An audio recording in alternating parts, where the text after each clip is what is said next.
días, el tema a exponer en el día de hoy es la microbiología en los cultivos. Mi grupo está conformado por Carlos Mora, Diego Montiel, Guillermo Tapia y mi persona, Juliana Jiménez. ¿Qué son los medios de cultivo? Los medios de cultivo son las técnicas utilizadas en los laboratorios que consisten en la proliferación de los microorganismos al proporcionarlos en unas condiciones apropiadas para ello, donde los microorganismos en la proliferación lo que producen son las réplicas de sí mismos. Y esto lo hacen con, con elementos presentes en su composición química. ¿Qué se busca en los medios de cultivo? En los medios de cultivo se busca la identificación de microorganismos con varias finalidades. Una de esas finalidades es la posible contaminación existente en los alimentos, medicamentos o cosméticos. También se puede implementar en la elaboración de vacunas o en... Buenas, mi nombre es Diego Andrés Montiel Bello. Los constituyentes básicos de los medios de cultivo. En los medios de cultivo tenemos tres constituyentes básicos: las fuentes de energía, los componentes estructurales celulares y los factores de crecimiento. A partir de los medios de cultivo podemos tener tres fuentes de energía. Primero, las orgánicas, que provienen de los carbohidratos, las proteínas, los polisacáridos, las grasas, los ácidos orgánicos, etc. También tenemos otra fuente de energía, que son las inorgánicas, los elementos inorgánicos, el amonio, los nitritos, el azufre, etc. Y tenemos la última fuente de energía, que es la luz. En los componentes estructurales celulares, los componentes principales de las estructuras celulares son el carbono, el hidrógeno, el oxígeno, el nitrógeno, el azufre, el fósforo, el potasio, el magnesio, el calcio, hierro y sodio. Los elementos traza de los medios de cultivo son el cobalto, el zinc, el molibdeno, el cobre y el magnesio. Y por último tenemos los factores de crecimiento, que son los aminoácidos, las purinas, las piridinas, las pirimidinas y las vitaminas.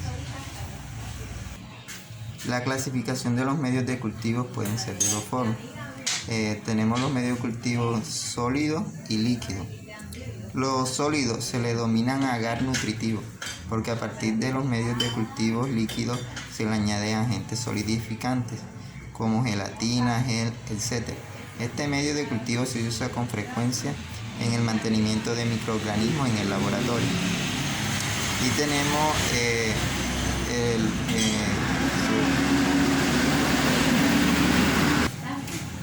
y por último tenemos el medio de cultivo en estado líquido. Se le denominan caldos nutritivos a estos medios de cultivo, ya que contienen los nutrientes disueltos en agua para poder obtener un elevado número de microorganismos. Muchas gracias. Otro factor que se tiene en cuenta para clasificar los medios de cultivo también se puede clasificar según la naturaleza de los constituyentes, el cual se miran desde dos puntos de vista, lo que son los medios naturales o complejos y los medios sintéticos o químicamente definidos. Para los medios naturales o complejos, ¿qué se observa ahí? ¿Qué sustancias tiene? La complejidad de la sustancia. Por lo general, estas sustancias son de origen animal o vegetal, ¿cierto? Y usualmente también se, se colabora o se agrega también para mejorar el cultivo minerales o otras sustancias que pues llenen los requisitos para un mejor rendimiento. También en los medios sintéticos o químicamente definidos, bueno, ya estos son un poco ¿qué les digo? Un poco más costosos para realizar. Entonces por eso es que se hacen cuando se quiere después estudiar una bacteria con un fin, ¿cierto? Porque pues va a tener un mejor objetivo y pues va a satisfacer pues el costo que va a tener dicho proceso. Estos medios químicamente definidos son hechos de sustancias químicamente puras, por lo cual se tiene pues se tiene exactamente la composición de sus minerales o de su constituyente. Acá en medios de cultivos naturales o complejos, pues hay algo que no se puede calcular como la cantidad de sustancias que haya y pues va a haber un desfase ahí en la encontrada de lo que son los componentes y cuánta cantidad hay. También, como estamos hablando de un cultivo, pues obviamente pues van a haber factores que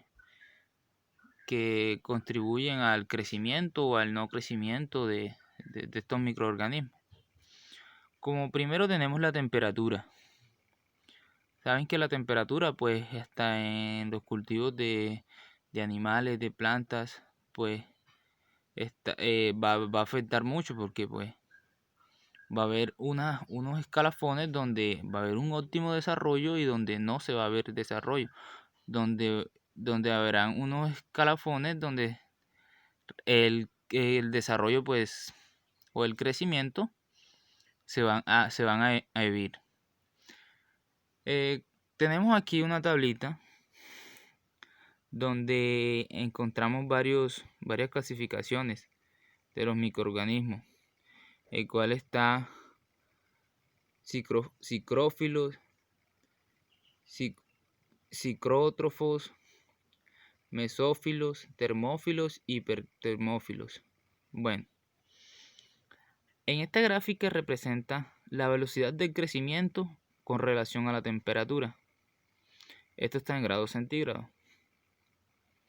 Como se puede observar, los psicrófilos tienen un óptimo desarrollo calculándolo más o menos en 9 o 8 grados centígrados, que es su más óptimo desarrollo.